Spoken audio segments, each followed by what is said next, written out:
This episode of Accelerate is brought to you in part by Discover.org.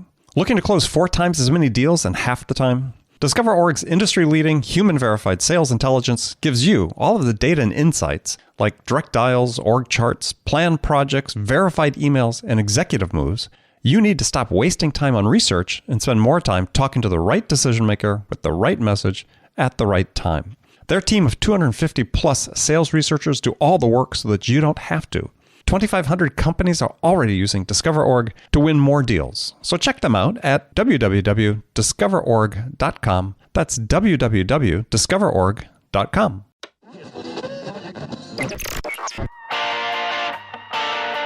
It's time to accelerate. Hey friends, this is Andy. Welcome to episode 521 of Accelerate, the sales podcast, a record where I hold in-depth conversations with today's leading experts in sales, marketing, and leadership 6 days a week. If you'd like to see the show notes for this episode, go to andypaul.com/521. We provide a time-stamped breakdown of this and all conversations. So if you're listening to the show, you hear a point you want to go back and refer to later, it's a great place to go. Quickly scan the list, find out where you need to go in the episode to check it out. So that's andypaul.com/521. Joining me on Accelerate for the first time is Erol Toker. Erol's the founder and CEO of Truly. Now, he's a kindred spirit in that we both love talking about sales productivity, which we've done at length, and talk about how everyone measures it incorrectly and what a difference it would make if we could accurately measure sales productivity. That's our common standards of measures of sales productivity. So I invited Erol on the show to get his thoughts about this. So let's jump right into it. Erol Toker, welcome to Accelerate. Hey, Andy. Thanks very much for having me over. Very excited. Hey, I'm honored to have you on the show. So, opening question, and this is a standard question I ask all my guests, is, in your mind, what's the single biggest challenge facing sales reps today? Oh, my goodness. There's no shortage of them. But you get one. You get one.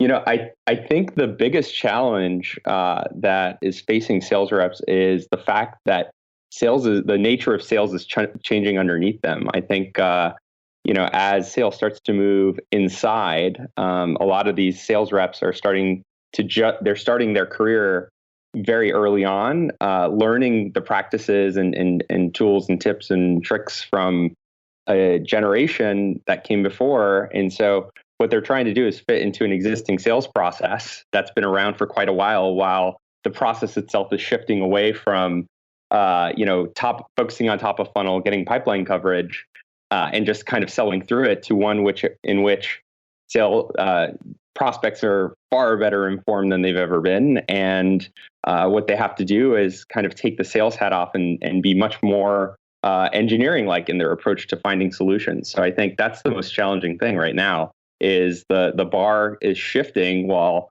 a lot of these up-and-comers are just still trying to meet the bar. So they need to become more subject matter experts. If they're going to be helping the customer engineer their solution, as you will take your term, then there is a requirement, it seems like what you're saying, is for more subject matter expertise, domain expertise about what the customer is, what they're doing, as well as the product and services you sell. That's absolutely right. And I think the real big challenge is, and I can attest to this, I mean, at the end of the day, I started my sales career fairly late, being an entrepreneur. Coming into it, I had to kind of learn things from scratch. It is really, really difficult to walk into somebody else's home and kind of offer them guidance when you know very little, right? And so people are looking for consolidation these days, they're looking for business transformation. How do you know how to transform a business when you've never run your business or your own practice or your own sales team? And so I think that is so difficult to do. And I think there's a lot of themes you address on your show, bringing this to the forefront around coaching, et cetera. But fundamentally, it's about how do I add value that goes beyond the product. And, that has always been problematic for new salespeople. I think back to myself when I first got started out of college. I looked 12 and I was outselling six at that time, $60,000 to $100,000, sometimes as high as $250,000, mini computers, like small mainframes to mid-sized businesses. Working with these entrepreneurs, these guys are in their 40s, 50s, built up successful companies. And that's, in retrospect, I look back and say, why did they ever buy from me? Because again, I look 12 years old. But they did, right? And it's sort of hard to go back and deconstruct, but I think one of the things was having that value orientation that you talked about, which really sort of comes across as also the willingness to learn, right? So that you can add value. And I think that I was able to communicate that service orientation, that willingness to learn, that got me past the age barrier. But very interesting. Well, so before we jump into, we're going to have a conversation about sales productivity today, but and maybe a little bit different angle on it than what a lot of people think. But before we do that, tell us a little bit about what Truly does, your company. Yeah, absolutely. So Truly is a sales communication platform. What we're building is what we call the system of record for conversations. And what we mean by that is when we look at CRM, right? CRM and Salesforce play a lot of different roles, but the promise of its promise is really in the idea that there's a single source of truth for everything that's happened between a sales rep and now increasingly an entire team of sales engineers, solution consultants, et cetera, around the customer. And so as sales becomes more complex, we're more connected, talking to customers from more and more places. It's harder to actually understand who spoke to whom about what, when, with all these different channels we have between cell phones, text messages, web conferences, et cetera. And so Truly is a single layer that brings together phone system, dialer, et cetera, and then gives you one level reporting frame of reference across the entire customer journey. So reporting on what? Reporting on activity from a perspective of who spoke to whom, when, about what, as I said. So, for example, how much time are we spending in this stage of the opportunity and with which customer, which contact role? So that level of reporting, and then going even deeper into actually what is being said in the conversation lightly. Okay. So you're recording and transcribing the calls and doing searches on keywords and so on? So what's interesting is, we're a little bit short, or we're staying away from that for a little bit. We're not as eager to get into the AI train, just because, in our experience, and we'll probably get back to this talking about our sales process and my background. But at the end of the day, what we see is that sales reporting is lacking a lot of what we call objective truths, basically data points that you can be 100% certain in. And what we observe in the AI space is that it gives you a lot of interesting stuff, but if you can't have 100% confidence and look at a transcription and know what to do from there, if it's only the starting point, it's just too early for us. We're still trying to help companies understand how many phone calls they're having. So an objective truth then is it a quantity? Well, the way we think about it is, and we have a nice little ebook on it, but it's basically something that makes that you really cannot refute, right? So the way I think about it is, in reporting, think of a phone call, right? So when you report on phone calls, I mean, a phone call is not a unit of measurement, really. You don't really know what to do with it. It could be 1 minute long, it could be 30 minutes long, it could be a negotiation call, it could be a cold call that goes to a voicemail, right? So the benchmark that I like to think of it as, when you're driving your car, you have a dashboard, you're going 60 miles an hour. You know what 60 is, you know what a mile is, you know what an hour is. And so at any given time, you can decide on what to do right there and then, several times an hour, right? And so that's how we think of a unit of an objective truth, is that two people kind of look at a number and understand exactly what it means. And hopefully, if the sales process is set up right, are likely to take a similar action. The second part is a hope, but the first part has to hold true. Okay, so give me an example from, let's say, one of your clients in terms of how they're using your services. Yeah, absolutely. So a great example from a client would be, I'm sure you're familiar in many different sort of phone systems dialers, there's this concept of a call outcome or a disposition. Right. So one of the challenges that a customer had, and they'd had dialer software for over 8 years, once we came in and sort of gave them a lot more visibility into what was happening under the hood, what they found was that across 80 reps, and that's just a subset of the overall team. Across 80 reps, they didn't have a common definition of what a decision maker conversation was, which is fascinating because it is possibly the most important outcome that you can really think of in the top of the funnel, right? And so, who's a decision maker? What is a conversation, right? Is it the length of time? Is it the subject matter being discussed? And so, how do you manage a process in which 40 different people think one thing and 40 different people think the other thing, right? And you don't know who fits into each bucket. So that's an example where we would use more quantitative metrics through analysis to help them sort of come to a common definition. So and to give you an example, my favorite is to me, a conversation is one where the customer has spoken at least.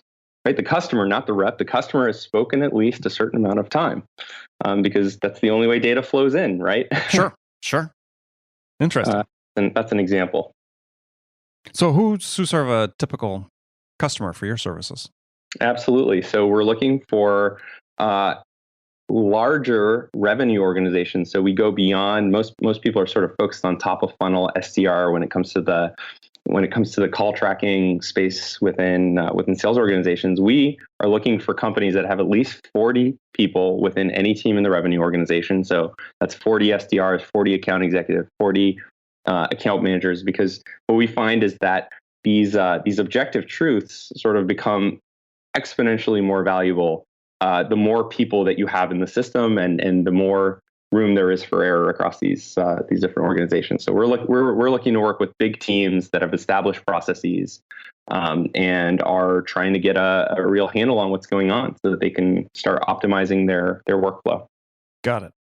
Well, the topic we're going to talk about today is productivity, and obviously you're touching on that with some of your objective truths. But I guess sort of a broader question is do we as a profession, as a sales industry, do we have a handle on what sales productivity really is? Or to me, it seems like it's pretty squishy.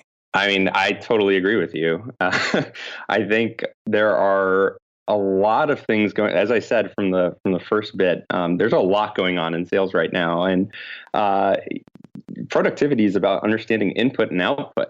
And so the first thing that we do when we go into a customer organization, and customer success is our lifeblood. I mean, that's a really big thing for us as a company. Is from the very beginning, even though we were a tech company, we looked more like a consulting company our first 2 years because we said, in this day and age, it's about selling outcomes, not product. And right. So let's start with the outcome and work our way backwards. And so when you're talking about that with a prospect early on, right? It's very interesting. It kind of, if you can get them to open the kimono and talk to you a little bit, you can tell that there's short-term goals, midterm goals, long-term question marks, and they don't really know what they're starting from an outcome perspective that success looks like. So if that's where you're starting, the idea of measuring input to an output we don't understand is impossible. Right? That's all productivity is, input output matching. So I think it's squishy for many, many, many reasons. We probably won't cover them all in this segment, but I think that's where it starts with is inputs are one thing, but I think increasingly people are less clear on what the outputs will be in this new sales economy, right? In this new economy where sales is not about just dialing more, but about doing real hardcore solution selling. Well, and that's right. So I think that sort of starts as sort of a baseline is that right now you look at, you go to the websites, people selling sales tech and sales automation and, tools to help sales. And the word productivity is thrown around pretty casually, but it's basically, synonym for activity.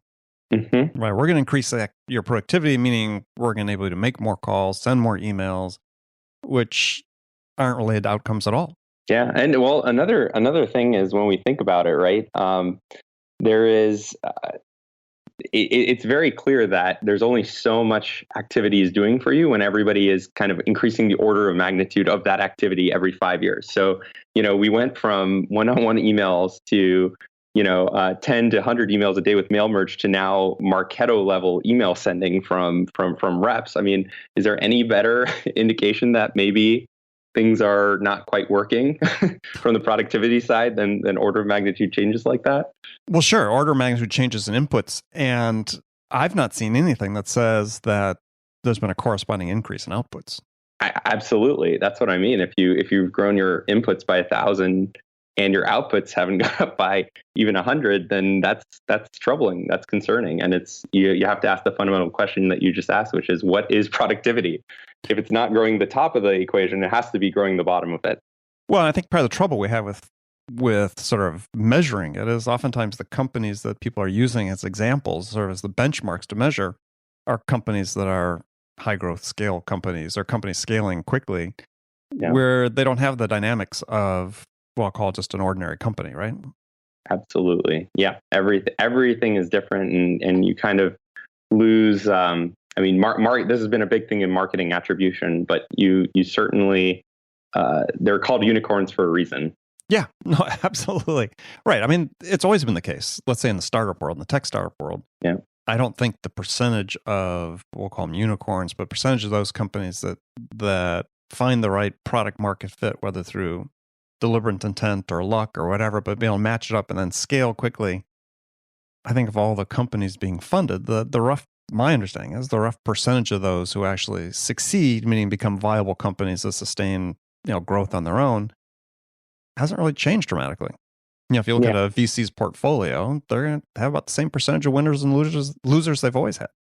Yeah. Well, and then it goes back to, what is a self-sustaining company? I mean, for us, we always try to, and this is why we like late stage companies, quite frankly, from our perspective as a software company, we like companies that sort of have established business models, because we know that we can partner with them in the long term. They know what they're doing. And the example I love to give is, top 3 customer for us. If you go to their webpage, it's a public company, hundreds of sales reps, a very large workforce and growing. If you go to their contact us page, there's only 2 fields. There's only 2 fields, because what they've done is they figured out their business so well that for them, they can qualify on that level, and they know exactly who's going to come through the door. They know who marketing is sending them, and they know what their sales, the sort of, like I said, I don't want to misuse it, but they know the objective truth of what their reps are driving towards, which is, we need to help this exact class of business achieve this exact set of outcomes. And yeah, that's why we like to focus on more established businesses. Well, rather than have people listening to this think there's some sort of esoteric discussion about productivity, the fact is that it's really important for the individual sales reps to understand their productivity. And I think this is one of the places where we've really fallen short, is we've not given the individual sales professional the data, the contextual and the context to understand, are they being productive or not? And I don't think you want to confuse productivity with achievement and quota. Yeah, absolutely. I mean, so it's interesting. With me, from a product perspective, I'm always trying to really put myself into different contexts to figure out, where in life do we struggle with this question of productivity and measurement and transparency, et cetera. And, after a pretty brutal start to my startup life, I recently decided to get in shape, and I bought a whole bunch of activity trackers. I mean, right now on my wrist, I have a smartwatch, I have a smart scale, I have a smart this and a smart that. And quite frankly, since my selling days kind of slowed down a little bit, this has been one of the most challenging things, just trying to figure out, how to make sense of, okay, I've done a good behavior today. I've eaten well, I've done this, I've done everything that the books have told me what to do. I get on the scale tomorrow and it seems like I'm heavier. and what happened there? And I think it goes back to this theme of coaching reps, of implementing the right reporting, et cetera, because this is not a short-term game, right? It's not like we tell you the right way to do something and then you see results tomorrow. It's a long game. You have to have the right tools, the right measurements, the right management all in place to enable this productivity to go up over time. Yeah, and I sort of like to pose a question, which is, if you were a sales rep, a sales professional, individual contributor, and what if you knew that you were at 100% of quota? What if you learned that you're only operating at 50% of your productive capacity? What would you do with that information? Well, one hopes that you would double your input to get the output, right? Sure. But, we sort of come from this heritage of sales leaders. And I think you still see a lot of this today, which is, well, yeah, if my top performers, if they only have to work 3 days a week to hit quota, then that's fine. I don't care what they do the other 2 days. And, that's that world's changed, right? Because, if you look at it from an employer standpoint, especially if you're paying somebody a base salary, is like, well, no, that's not. We need to understand, really, if we want to understand what our overall potential is as an organization, then we look at each individual's capacity to produce and how do we optimize that instead of focus purely on this artificial quota number. Yeah. To me, that seems quota to me is one of the big constraints we have on a really increasing productivity. I totally agree. And one thing that we've seen with clients, and again, we've kind of worked up the chain quite a bit, and every company has different culture, different sales culture, et cetera. And in the one that you just described, work 3 days, take the 2 days off. What ends up happening in the long run is there's implications far beyond just individual productivity there, where there's all kinds of downstream effects from how people use those 2 extra days separately. And when when management comes in and puts in a new strategy, and everybody's kind of in this different habit for those last 2 days, everything falls off the rails, and they have to do a restructuring, et cetera. So I think the direction it's going with productivity is it's not just about increasing output; it's about understanding agility, and it's about understanding how do we keep things flexible enough to make it customer driven while also kind of having the same flexibility and agility that our engineering teams are always going after, and that our manufacturing companies are going after. Sure. Well, I mean, I know a company that is doing close to $2 billion a year in sales. That company I actually worked with them when they were quite a small company to a mid-sized company, but they don't have a VP of sales or a chief revenue officer function. Wow. And they sell large, complex enterprise type systems, as well as some consumer-oriented systems, direct-to-consumer systems, and so on. But the flexibility and how they bring people together to work on projects and programs and so on is that very definition of agility. So you don't have that conventional sales silo, if you will. It's people are brought together for programs where they can make the biggest contribution. So when you think about, that's a good point, Andy. So when you think about the direction things are heading, right? So on the one extreme, you have hyper transactional sales. So let's forget the extreme, the hyper transactional and the hyper enterprise.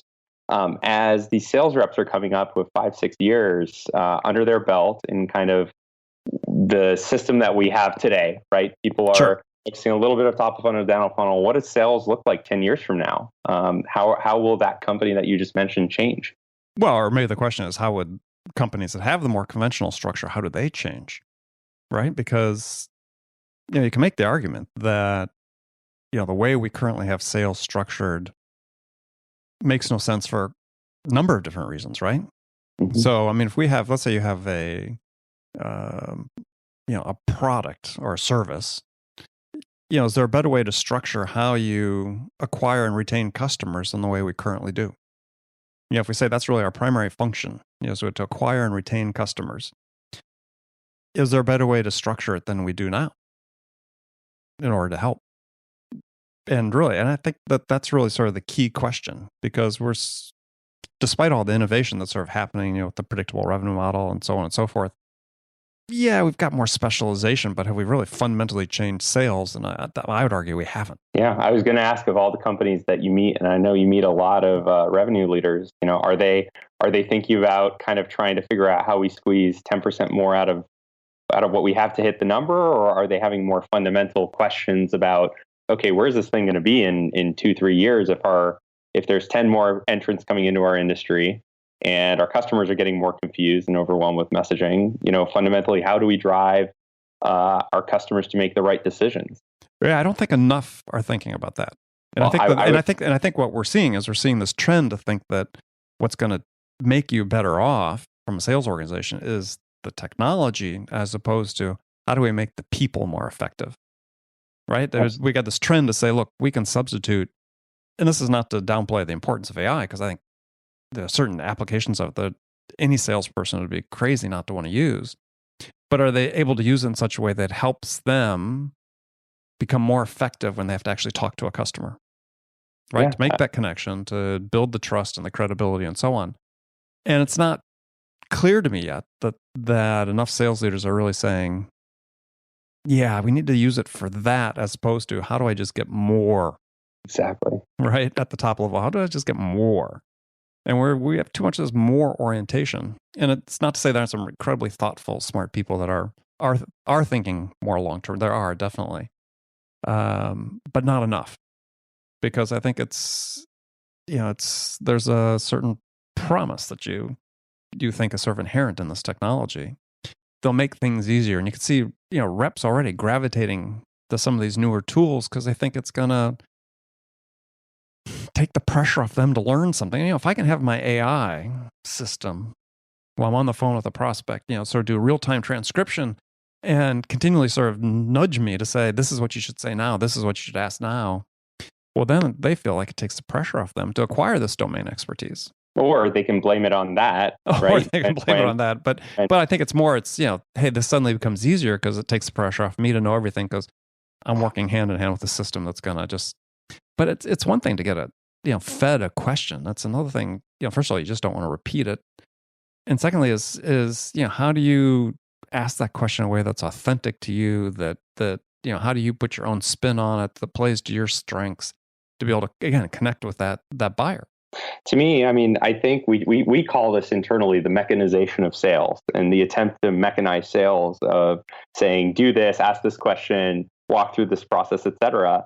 And there's parallels to other parts of the business. But at the end of the day, what's funny is what makes sales is that it's about human to human connection, and it's not because people want to. I mean, nobody wants to talk to a salesperson. Let's be honest here. Nobody actually wants to do it. But the where a salesperson can add value is by saying, when we go into an organization, there's usually 3-4 decision makers. They can't have that discussion internally. It's not their core competency. They need a salesperson to come in, and they love the salesperson for doing that. Right. And that starts though with taking the mask off and taking off the this and that, and basically saying, like, look, guys, this is going to be hard. That's why I'm here, and I'm going to lead you through this step by step, because I know what success. I think I know what success looks like to you. And if you're bought into that, let's do that. And the problem with this mechanization AI is it's basically saying that, we can automate these things that are about human beings. Well, if we can automate it, then we don't need human beings. Yeah, if what we have to do at that point is take humans from both ends of the equation. Exactly. It's a, by definition, a human process. And so, if you want a calendar app that helps us schedule something, of course, right? Like, no question, that is better. That's exactly what you did with the show. It was a breeze and a pleasure to schedule it. But if you tried, we have to let our sales people be imperfect, like our customers, but we need to make them real stewards of the customer journey and help them look more like consultants, right? Yeah. And you can't do that with a script. It is fundamentally impossible, right? Well, it's like breaking the laws of physics. You cannot be mechanized. You can't be a robot and a human being. You can't do both. Well, I think that, and this is sort of sums up a lot of what I feel is that actually, for the reasons you talk about, and ones I've discussed here on the show too, is that the future of sales is really about becoming more human, not less. If you want to, with the advent of all the, I said, great tools and technology and automation that exist, that we all use, or many of us use in our selling, is that you still have that requirement to differentiate yourself from somebody else. And the ability to do that is based on your human interaction with someone, right? Your sort of uniquely human sales behavior, sales habits, and so on that you apply to the process of helping the customer make a decision. And one of the things I see is, and I ask people all the time, okay, this sounds like a really cool app you've developed, but how does it help the customer quickly gather the information they need to make a decision? And I think that's the only thing that matters. And it should be the only thing that matters, right? It's the only thing that matters. On our side, as I mentioned, we were fortunate to really focus on customer success from our earliest days. And if I'm ever fortunate enough to write a book, that's basically all it will be about is customer success. But we're all out there trying to talk about, we're talking about customer acquisition and churn and this and that. And at the end of the day, customers really only churn for two reasons, right? They either went out of business, or you were unable to change their business. And sometimes the two go hand in hand. Mm-hmm. But, it is the most selfish thing in the world to make your customer, in all of their craziness and their customization and all those different things, you have one goal. I truly believe in sales, and that is to make that person or that group of people successful, right? And sometimes they don't know the right definition to that, and sometimes you don't. But it has to be a successful outcome that drives a 5-year relationship, a 10-year relationship. And if you start there, what you'll find is that the mechanization piece just really kills it. Really kills it. I agree. Well, with that, that's a great way for us to end this conversation. We'll have you back. We'll talk some more for sure. So, Erol, thanks for joining me. Tell people how they can find out more about truly.co and you and connect with you. Yeah, absolutely. As you said, go to our website, truly.co, truly.co, and you'll probably have my face pop up because, like I said, we're obsessed with customers and talking to them, even at the founder level. So if you're looking to better understand what's happening on your sales floor rather than trying to take what's there and do it 30,000 times more over, I think we probably should talk. Excellent. And do you have just connect to the website or any other way to connect with you? Connect to the website, or you can just email me, Erol, EROL @truly.co. And if you listen to this podcast, we probably are gonna get along just fine. Perfect. All right. Well, thanks a lot for joining me, friends. As always, thank you for spending this time with me today. Make sure you come back again tomorrow. We'll have another great episode of Accelerate for you. Until then, if you take a moment, as always, on the app you're listening to this podcast, take a second, pause. Subscribe, leave a review. We really want to hear from you about what we can do to make this a better experience for you. So thanks again for joining me. Until next time, this is Andy Paul. Good selling, everyone.